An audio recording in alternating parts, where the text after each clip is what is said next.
Welcome to Business Mastery with Dawn Kennedy, your quick under 45-minute dose of expert insights and strategies to make a positive impact on your business and life. Let's get started. Hello, and welcome to this episode of the Business Mastery Podcast. We're going to be talking about international business today, tax implications, all kinds of things related also to just running businesses in multiple countries. I'm really, really excited to have Rick come on here and talk to us all about his experiences and what he sees, and also to give us some tips and strategies and potentially red flags if we're making these kinds of considerations so that we can have a smooth international business without a whole lot of regulatory issues. So, Rick, thank you so much for joining us today. Thanks for having me, Dawn. And before we start, I'd like to quickly share a core belief that I hold dear. Okay. I believe that we all, that's all of us, have the potential to be what I call an architect of change. In the era that we're in at the moment, which is really defined by this constant transformation, our task is not just to keep up, but to actively shape the path forward. Now, if you look at myself, I used to, I started my career stacking shelves and learning the ropes of people management as a trainee in a local supermarket chain in the UK, to then immersing myself in the rather more precise world of accounting and later navigating this constantly evolving landscape of technology and people, humans. So my story really sort of demonstrates the power of transformation and the continuous learning and significant impact that each one of us can actually make. So I believe that every day our actions, it doesn't matter how big or how small they are, they really shape our future. And as we discuss stuff today, Dawn, I want everybody listening to remember this. You are your brand, and every single decision that you make is part of your unique story. Okay, how you react, how you adapt, and how you innovate in the face of all of this change that is happening will define your story and your legacy. So as we dive into our conversation today, let's not just think about adapting to change, but about how we can define it. Okay, because we're not just a participant, we're really a catalyst in our ever-changing business as unusual world. So let's get started, Dawn. I love that. So can you start by telling everyone who you are and who you serve? You gave us a little backstory on the jobs that you've held. So tell everybody seriously who you are and then who you serve with your business. Okay, I'm Rick Ivanovich. I'm a Brit. You might tell from my accent. I'm calling in today from Switzerland, where I spend about 75% of my time. This is my new home for the last 9 months. The rest of my time I spend out in Vietnam, where I've spent about 35 years. So I've been there for a while. Running various companies that I have out there. By training, I am a bean counter. I am an accountant. The companies that I'm involved in, the main one is a technology company, and surprise, surprise, we implement accounting systems or financial ERP, because that sounds far bigger and more sexy, doesn't it? Um, we do that all over the world. I think we've done it in about 80 different countries. We've been doing it for a while. The last 30 years, we celebrated 30 years old in our company last year. So that's one of the main things that we do. And other sort of systems related to that, like reporting systems, consolidation systems, all of those wonderful financial things that maybe some people don't like, but we love doing it. Um, and the other thing that we do have some engineers for hire. We have a boutique offshore development center with we've got about 350 engineers there. So people outsource to us, but rather than saying, go and build this thingy, what they're effectively doing is hiring our people long term. And they end up being your people. They're just not on your books. The other thing we do, I got into people more than a decade ago. And one of the other companies I'm involved in um, is a psychometric company. That's a testing or assessment company, whichever word that you like to use. And so that's really to help companies make the right people decisions. That's more about, get the right people on the bus, get them in the right seats type of thing. And also we do 360s to help with that people development. And then another business that I'm involved in, which is more a hobby, is I have a small chain of coffee shops. Okay, it's actually an American brand that I brought to to Vietnam called PJs, as in this cup here, PJs from New Orleans down south. Other things that I do, I have pivoted a bit, um, and I've got heavily into coaching. So I now coach people, I mentor people, I advise people.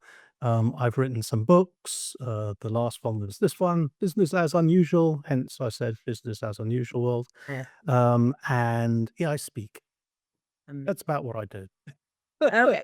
So I appreciate that So, because you are uniquely qualified to be speaking on people development and international mm, business and cultural relationships and all of the things that are required to have a 30-year company that is still thriving and in all of the different niches where you work. And I know you call yourself a bean counter, but there are a lot of international considerations to doing business in any other country other than your home country or maybe where you started. So PJ's being an American company cannot or does not operate exactly the same with the exact same regulations and things in Vietnam, because Vietnam is going to have its own unique regulations and requirements, right? Employment requirements, those kinds of things. So you are uniquely qualified to dive into this entire conversation. So what got you started in doing business outside of the United Kingdom and opening companies and doing all the work in Vietnam? I it would sound good if I said I've always had this great plan. Don't lie to the audience. They'll know it. They'll know if But you're but lame. but that wouldn't be quite honest, would it? Right. Love it. So, I've always I don't know why I've always wanted to work, when I was younger, I always wanted to travel, see new places. And don't forget, this is a long time ago, people. This is 40 years ago when I first started working. So it's not like today where you can jump on a plane and it's not very expensive. You didn't do that back then. All right, it was expensive. So, looking for a job that gave you the opportunity to work and even to live overseas. Wow, that was a thing that appealed to me at the time. And so, the company that did actually eventually take me overseas is an oil company. I worked for an oil exploration company, a British one, BP, British Petroleum. And they first moved me to China. I was working in China and I was commuting from London to China. And then after a few months, they asked me to visit Vietnam because they needed some help. I went in to visit to see what help they needed, not knowing it was really an interview, which I obviously passed.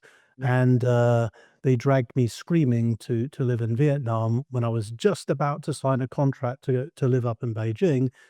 I got moved to Vietnam, and I hadn't even arrived at the first place. So it's not where I wanted to be. However, having said that, 35 years later, I only left last year. Um, Yeah. So the Yeah. opportunity was unexpected, but obviously led to tremendous, you know, success and tremendous businesses and things. So what actually happened was, I was there, and after about 4 years, I think it was 1994, I was told I'd been out there long enough, as it were, and I'd gone through lots of different roles, upstream and downstream, with BP, and they said it's time to come back home to London. Come back to head office where I first started from. And this had me rather worried. um, because since I'd been away for 4 years, I hadn't actually met my boss, who was London based. You know, Oh, wow. No Zoom back there's then. Let's just you know, remind the 'cause audience there was no Zoom back then. back there was like you're on loan to this Yeah. other country, okay, and you come back, but I didn't know who the boss was because it had changed several times since I'd left. That was one issue. The next issue was the oil price. The oil price back in 1994 was $15. That's a 1 followed by a 5, 15, which is ludicrously low, and maybe some of the listeners can't even remember oil being that low. And so that was not good, for the industry. And thirdly, if I looked at the UK back in the, around 1994, it wasn't a great place to be. It was, you could say it's a bit depressing. It's in the sort of pseudo depression. So to go from, hey, I'm having a great time over here on the other side of the world in a fantastic job as a finance manager, as the sort of equivalent to a CFO for a lovely company, really enjoying myself, getting paid very well in a nice warm climate, and having to go back to hmm. um, I found out accidentally I could put my hand up and take a voluntary redundancy. So I took a redundancy package, thank you very much, and I retired. That was 35 years ago. However, I'm a workaholic, so that lasted about a nanosecond. And what happened was one of my suppliers, when they found out that I was actually leaving or quitting, but actually staying, because I thought, I'll put my feet up or whatever, stay here and put my feet up. They said, "Do you want to carry on doing what you're doing?" I go, "What's that?" He says, "Oh, you've been selling for us accounting systems." I go, "Yeah, okay." He says, "So do you want to be our distributor? Be a partner?" I go, "Well, yeah, what does that mean?" "Oh, just carry on doing what you're doing." I said, "Oh, okay, fine." So I just signed on the dotted line and I started up implementing accounting systems. But this time I was getting paid for it rather than doing it for free. Right. And I've been doing it for 30 more years. We're still doing So, it. where is that company? So, is that company based in Vietnam, these accounting systems? It's a third party accounting system. At the time, it was a British system called Okay. Systems Union. And the product is called Sun Systems. It's now an American product. It got purchased by a company called Infor. So it's Infor Sun Systems. And Infor, in the last few years, was bought by an even bigger American company, Koch Industries, which are rather large. Yes, absolutely. Absolutely. So when did you start your first company, not as a distributor, but when did you decide that I'm going to now not just step into the role of working for another company doing what I'm obviously very good at. Now I'm going to initiate that entrepreneur drive, that what you call workaholic, I say entrepreneur spirit. What when did you It's first? kind. Yes, so was that done concurrently, that because you can't obviously have all of these different, moving parts and pieces and be working unless you have something like a workaholic or an entrepreneurial spirit, drive. So how did that evolve, that you now have all of these different companies and that you're doing that international business? So, it started off with signing that agreement to carry on selling the system. Now, it's one thing if one of my friends, who happens to be the CFO of another international oil company, who's a friend of mine, he sort of asked me, "Hey, Rick, what do you do for accounting? Do you use some kind of software or something?" And I'd say yes, and I'd hold up a box saying it's this thing. And they turn up a month later and says, "Well, I got this thing that you told me about. Can you help me install it?" Okay. And so, yeah, I used to do that for a few beers over the weekend, as one does. uh, and so now having signed a contract with a vendor, I needed to now do this. So first step was to call up all my friends saying that, okay, I've quit, I'm independent, I'm semi-retired, but do you want help on the system that I installed for you a few years ago? And the answer in most cases, well, of course, yes. Yeah, I So love they it. just hired me as a freelancer. Consultant would be a nice word, just as a freelancer, to do some work for them. Now, And you the nature, one of the good things is the nature of the oil exploration business back in the day, back then, is they used to move us around. yeah, Okay, so every, 2 or 3 years, the CFOs would move around, and then I'd get a call from a friend of mine and say, "Hey, Rick, it's whoever it is from, I'm now in India. yeah. Okay, can you come across here and do it all over again?" And of course, the answer is, well, why not? Yes. Okay. That was gonna be my question is, one of the ways you did this and you were able to navigate, you didn't do this just physically in Vietnam. No, no, it wasn't I was physically living there. Yeah, Okay. But all the work, the bulk of the work was not in the country. It's all outside. Okay. It is just a nice place to live. right. Okay. So as I said, my oil friends would move and they'd call me up and I'd end up going to different countries doing exactly the same thing. Okay, which led me to, okay, I better incorporate a company so I can handle taxes and all of that Yeah, properly. And I started setting up all those structures. I've been doing it. I've been sharing that knowledge with other people, so I've been helping them do it. I do, and so it's fairly straightforward. Like it was straightforward. I already knew how to do it. So, yeah, the the answer's easy. The answer to the question's easy if you know what it is. right. So to do something I already know how to do, well, I didn't see that as a problem. What was a problem was I'm an accountant. Okay. And I know my debits and credits, and I know my accounting, and I'm a systems accountant, so I know the technology side. I know how to implement it. And back in the day, then yes, I could configure a network. I could put a server together. I could do all of that because I've been doing it already. But what else do I know? I don't know how to sell. I don't know how to do marketing. I don't know how to do anything else apart from accounting. I've never had to do it before. Um, and that was the that was the learning curve. That was the real learning curve. How do you sell? How do you market? Yeah, I learned quickly. yeah. And especially, let's talk a little bit about how you navigated some of the different countries where you worked and some of the regulatory differences. And even if, let's say, you had a British company in Mm, India, the mhm. UK requirements and the Indian requirements are probably pretty different. You had to know those international changes and differences.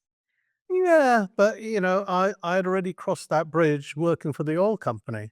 Hey, because at the end of the day, had already been doing accounting in China for a Yeah. bit because I was doing tax work up in China and helping them with the tax authorities and doing some accounting up there because that's where I thought I would be. And then I got moved to Vietnam, and I had to do in Vietnam, learn the accounting system there, learn all the statutory reporting there. But at the end of the day, you know, accounting is a very sort of horizontal type of solution.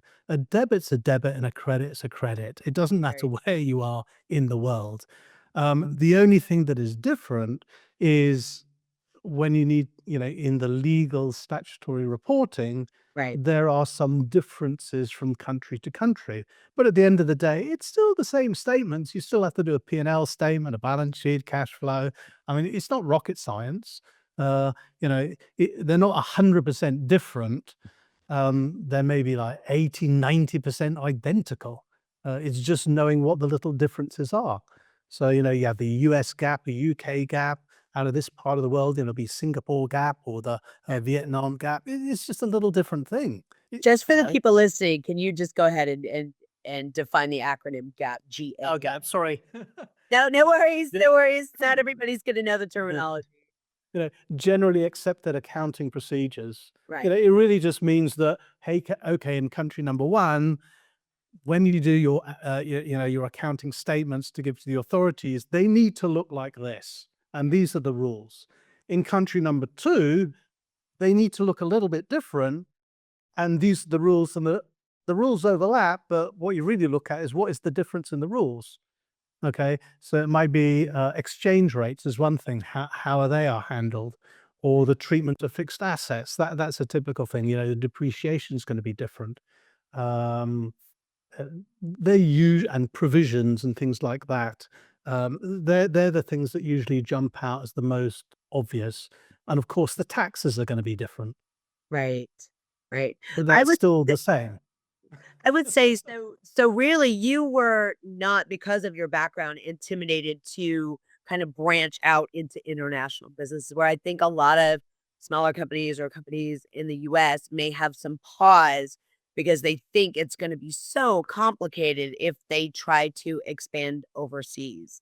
And you have successfully done this. And then again, I want to talk about how you opened an American coffee company over there and were able to leverage, all of the hiring and all the things and staying compliant with the laws. And by you taking a company and opening up, I would assume, franchise model overseas, that it actually doesn't have to be intimidating. And companies that have been considering doing it, who may have been stopped or may have otherwise reconsidered because, oh, taxes are gonna be different. Everything's gonna be different. Um, I think that this conversation is a little bit encouraging that yes, while there are differences, it can be successfully done without a lot of, I'm gonna call it, tax trauma is the way I'm gonna explain that. Because I do believe that these kinds of considerations do bar, companies from expanding maybe outside their own borders. Yeah, I think you're right. But to me, it's a bit like, is the glass half full or is the glass half empty? Okay. So you could be looking at this, oh my gosh, it's an alien, it might as well be an alien country. Everything's different. The taxes are different, the reporting's different. I don't know how to do any of this. Is also complicated. Translate that into the word risk. Yes. Okay. And if you're going to be the person responsible for that and you don't like that risk, well, you're going to run away from it. If you want absolute crystal clarity and you're a bit of a control freak, yes, I'm an accountant. I'm not a control freak. We like controlling things, don't we? Okay. So if you Entrepreneurs want are all control control, freaks. no, I am. But if you're a control freak, and you want to know it all, okay, and you don't know it, then you may hesitate or say no to it. But, if the glass is half full, says, "Great, this is really interesting. I have some new things to learn. Hey, the taxes are more or less the same. Maybe the rates are different and the reports are different and the treatment's slightly different. I'm just curious, what are all the differences? Oh, is that it? That's pretty simple. What's the problem?" I love that. So let's talk about why you selected a New Orleans coffee company to be brought into Vietnam when Vietnam makes the like 40% of the robusta crop every single year in the world. They're a net exporter of coffee. They have their own incredible Vietnamese street coffee, egg coffee, and those kinds of things. But it sounds like you've been incredibly successful bringing in an American coffee brand to a top coffee producing country. Let's talk about that. How did you do Depends what your definition of success is. that? Okay, we managed to do it. There's there's people out there buying and Yeah, drinking the brand. Yeah, yeah. that's success. Um, so, to be honest, with hindsight, would I do it all over again? No. Okay. And No. we like honesty here. We like honesty, and like you're saying, risk and risk mitigation is all part of being an Mhm. entrepreneur. And that's like phase 1, do you like risk? Yes or no? No, get a job. Right? Right. Yes, open a business. So, yeah, so what were the kind of challenges or red flags or anything, or the benefits and the opportunities that you saw in opening a franchise in a foreign country? Um, okay, from having run and owned a business that implements accounting solutions, I guess there are only so many accounting. Well, after a while, I have to say the excitement of implementing or selling the same thing again begins to wane after decades. Right. Um, and um, I did not plan to pick up a franchise for coffee. I never even dreamt of it. At the time, I was looking for something else. And this is probably 10 years ago. And the opportunity that I was seeing, which was an emerging opportunity, was co-working space. Okay. This is before co-working space became fairly normal as it is today, Right. and before the disruptors, successes or failures of the WeWorks and the others. Yes. And so when I was looking at it, I could see what it was. And I said, well, you can't just have a space. There's got to be something else there. It probably needs a coffee shop or something. Yeah. And I happened to be talking to one of my friends who happened to be, um, his business was bringing franchises into the country. And he'd be on at me for a long time to pick up one of the many technology franchises that he had, IT training or something like that. So I said, "Yeah, come around, let's have a coffee, and and show me what you got." All right. I wasn't interested. And then we were just chatting and I said, "Hey, I'm interested in co-working space." And he goes, "Yeah, I might have something about like that in the future." And then I let slip that, and it probably would need something like a coffee shop. And of course, he had a coffee shop franchise. Absolutely. That was that opportunistic conversation that you didn't see coming. Yeah. Isn't that And interesting? I really, really, really didn't see it coming. And so he showed it to me. I thought, yeah, it sounds good. It looks like a good brand. Never heard of it.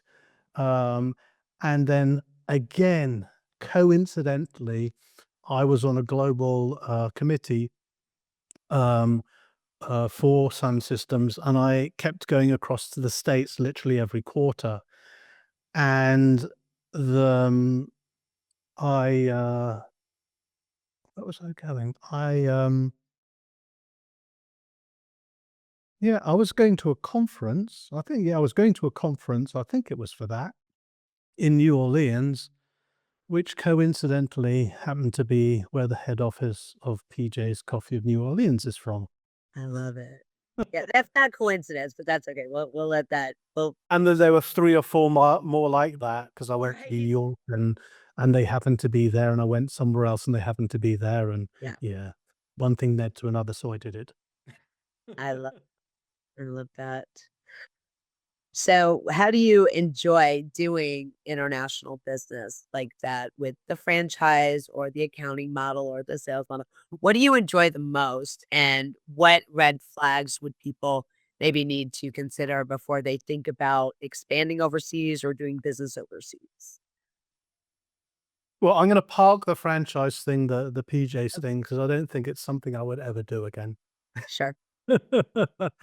But Um, did you have go fun doing it when it started? yeah, yeah, yeah, Oh, I did, because I like coffee. right, right. I get it. I Uh, 100% but get it it. but it but, it's not about liking coffee. It's maybe the mistake that I made as the business owner is I did it because I like coffee. I did it because I like their whole brand concept. I Yeah, did it because since I saw it being so successful in one country, and it's irrelevant, it was the States, it could be any other country on the planet. right, I saw they were very successful. I like the people, I like the story, I like everything about it. Okay. So why not bring it to where I happen to be? right. Okay. Just because it works in one place does not mean it's going to work in another. That's Okay. And important. I'm also picking up something that I know absolutely nothing about. Yeah, I drink Right. it, but that's about all I know. Was I prepared to become the expert in it? And when push comes to shove, I guess the answer was no. Okay. Now these are great considerations and things that maybe people don't give enough consideration to because you follow your passion, right? Follow the things Mhm. you like, follow your passion and actually business Yeah. is a little bit more than that, isn't it? It is. So maybe I failed to do the proper due diligence. Okay. I had far too much bias in all the research that I did. So when I was doing research on, okay, what the opportunity was, how much other coffee shops were actually making, how much footfall they have, all of those things, which in a more mature market like the States, yeah, you can find out all of that. There are companies that give you all that information. Right. Well, in Vietnam, there was nothing. I had a blank piece of paper, so I had to work out how to do all of that myself. And I guess what I was really looking for was that cognitive bias, proof that my decision to do this was correct. And I proved myself right and then proved myself wrong. Yeah, I call that optimism bias when it's, Yeah. related to businesses. We're always at least most business owners that I have met and run into over time, there's an optimism bias that, because there's a passion and because I have some managerial experience and because of this and because of that, that, it's always gonna be tilted decision making towards the good Mm, versus towards the risk, as we were mm. talking about, or towards the ooh, that's less than a 50%, but we're gonna do it anyway. And we learn from that. Like I don't think there's anything wrong with that, but as you're pointing out, where the information's not readily available, and you have to do that groundwork yourself. And 10 years ago, again, that what was really available as far as some of that data, not even just from, any single company, but just aggregate in the world. When you go back, I mean, we're talking about 2015, and people love to compare 2025 or 2024 and pre-pandemic and all the things, and, there's just no comparison. The leaps and bounds in what's available out there today, over 10 years is mind-blowing. Yeah, yeah. So, that lesson learned. Yeah. Um, we're pivoting and we're following a different model. Be Sure. interesting. So we'll see what happens. But anyway, to go back to the accounting business or the accounting solution business, financial ERP business, how did that get so big? Um, as I said, I started off, speaking to my friends, and they gave me some business because some of them were nice. And then they moved, and then they needed my help. So I managed to sell them a system and do it in whatever country. And so I was moving around as people moved around, and through word of mouth, through my strongest network at the time, which was the oil network, people got to hear about me, and I had no problem jumping on a plane to wherever they were in the world and just doing it, and that's what I did. Um, what was interesting about it? Great, as I mentioned, I wanted to travel, so I got to travel. Yeah. After a while, I got pretty fed up with the travel, because I was on a plane literally every month. Right. And it became tiring. And it's one thing going somewhere on holiday and seeing the nice sights. It's another thing, yeah, you go to the plane, you jump out of the plane, you go to the hotel, you go to the office, you do your 1 or 2 weeks work, you get back on the plane, you go home again. So I visited lots of countries, but didn't necessarily have any time to actually see anything. Um, but the one opportunity it did give me was to see how accounting and reporting and taxes were done in lots of different countries. And Yeah. it's just me, it's me. I find that interesting. That is interesting to me. I'm curious about it. Uh, and also having to deal with all these different nationalities and different languages. Yeah. Yes, it was convenient we have a common language called accounting, uh, but the when it comes to their culture and their real language, then I had a lot to learn, and I've learned a lot. Amazing. So going back to the very open of this about being the catalyst and Mhm. being that change agent, where did you find the passion for taking your international business, which again, accounting, some people may not be in love with, but it is an international language, as you were saying. And then doing business in all these different countries and understanding the world of business across a ton of countries. How can you be a catalyst and a change agent? And why should people strive to do that? Well, in that in my case, I mean, I have to say it wasn't difficult, okay? Okay. Because a lot of this work was just by referral. It's people that I knew moving on, so I went to wherever they were.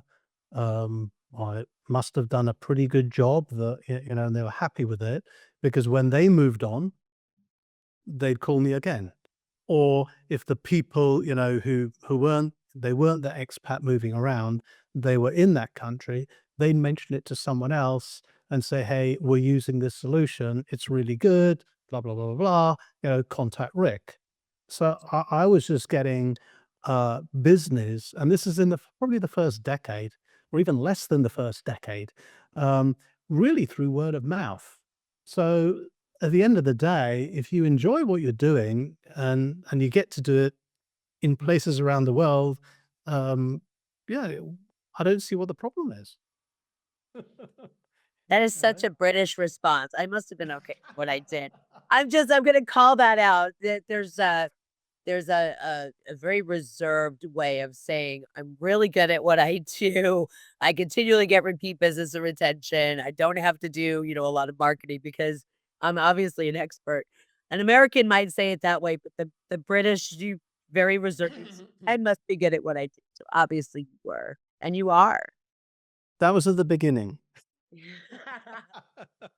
In the beginning, when it's just me, then yeah. But then, me is not enough. You need to hire, your first person, and then your second, then your third, then your fourth, then your fifth. And that's when the problems start happening. Okay. And I found that it was one thing, yeah, I know how to do stuff. Right. It's another, I got to hire people, I got to teach them how to do stuff, which is fine. I had no problem with that. And so in the early days, yeah, we do these engagements. It doesn't matter where they were in the world. And I bring some of the team with me and we'd be sitting together doing it. All right. They can shadow me. They do some bits. I do some bits we share the work, as it were, as their competency grows. I saw no issue with that. The only problem is it's not scalable. Yeah. As the business owner, I can't sit with everybody, okay? And it takes time to grow people. So the question became is, all right, um, I I can't implement and sell and market at the same time. All Right. right, so I need to bring salespeople in. So I bring salespeople in and get them to start selling. And because I have salespeople, I better bring in some marketing people to generate the leads so the salespeople can sell. And because they're selling more, we better hire some more consultants so we can do the work that we've sold. And yeah, we need to support people as well. So we need a support team. And this is all technology. So we need a technical team. And oh gosh, there's a lot of people. We need an HR team. And there's admin as well. We need an admin team. And oh, we're a company. We need to do accounting. We better have some accountants. So you're adding all of these people. Yes, I can do it all, but I can't do it all. Right. Okay. So as a business owner, we think we can do it all because you can. You have all the skills to do it all, but there are not enough hours in the day. Yeah. Okay. And you reach a tipping point, whatever that is for you, and it's not the same for everybody. Whatever it is, once you hit that, you realize you've you've got to let go of something. So I've got to stop selling. I've got to I've got to stop doing some of these things because I've hired people to do that. Okay. So I will do less because they're also doing it as well. And as you have more people, you have more cost. And because you've got more cost, you've got to sell more to cover your cost. So it's, I don't know if that's an upward spiral or a downward spiral. uh, I think it depends on which way you're looking at the spiral. It's either going up or down, right? It's like roller coasters. Roller coasters go up or down. Depends on where you're sitting, yeah. right? Yeah. You know, you've got to do a certain level of business to cover all your costs, cover Yeah. all your overhead. Right. Which is good and bad. So, you know, if you've got to, yeah, I've got to grow, got to get bigger, bigger, bigger. You know, one definition of that is have more people. The downside of having more people, that's more fixed cost, which means you've got to do more business to cover the cost that you had. Okay. Um, yeah, I think we all learned through COVID. Oops. You know, when the business dies off, ooh, you know, what do I do? Yeah, that was a And that's why, yeah, why, that was uh, I was just gonna say that was a global lesson, I think. That wasn't specific to any one location. We all learned that lesson. Yeah, we all learned that lesson, but it was far more brutal in some countries than others. Yes. In some countries, you had a nice benevolent government who bailed you out, who gave you money and supported you so you could keep people employed. In other countries, you got a big round zero. Yeah. So if you wanted to retain people, you know that war chest that you had? Well, you've spent it Yeah. retaining people. That very tough decisions to make. Anyway, let's put that aside. That was a bit of a weird thing. Hopefully, a once in a Lifetime. once in a not even a lifetime. Once in Right, a what's that? human Millennium. existence. Yeah. Sure. We would not want that repeated. No. Um, but yeah, I mean, it's scaling the company. Um, yeah, I was at certain there were certain inflection points. I think it became when I probably went over 10 people. Okay. I can't spend time with everyone. Right. And I can't have everybody reporting to me. And the downside was is I hate bureaucracy. I hate that hierarchy. And so I wanted a flat organization. But as the headcount numbers increased, you know, it was 10, it was 20, it was 30, that's just stupid. Yeah, that so Rick, Um, where can people find you, get your book, and follow you on social media and learn more about you and also your software and what you do? okay. The easiest thing is to go to my website, which is my name. Okay. Alternatively, go to Google and just type my name in and see what happens. Okay. So we will find all the links and we'll put them down inside the show notes and inside the description on YouTube. So anybody who wants to connect with Rick, follow him on socials and get his book, can go ahead and do that, whether it's on the day that we release this episode or 2 years later. So Yeah. thank you so much for coming on and telling your story and being very honest about some of the challenges and considerations that maybe entrepreneurs don't stop and think about long enough. But then also all of your amazing successes and incredible journeys around the globe. It's so exciting. And the last 35 years have probably been one heck of a ride. Yeah. Thank you, Dawn. Now, as we close, I just want to leave people with a final thought. Sure. Remember, we're not just participants in this ever changing world, but you're an architect shaping the course of your life, your career, and the world around you. I encourage everyone listening to embrace change and define it rather than just adapt to it and react to it. Be that catalyst in your own business as unusual world because the transformation really starts with you. Yeah. And I'm very eager to hear about your journeys. So, Dawn, I'd like to express my gratitude to you for allowing me on your podcast and letting me rant on. No, it's been great. It's going to be an incredible episode. It's going to be a lot of fun. So thank you so much. It's been fun. It's been It so has much fun. It really is. All right. Well, thank you so much. I'll talk to y'all next time on the next episode of the Business Mastery Podcast. Take care. Thank you so much for listening to this episode of the Business Mastery Podcast. If you want to learn more about me, you can go to DawnKKennedy.com, and you can now check us out on YouTube, as well as, of course, any of your favorite platforms that host podcasts.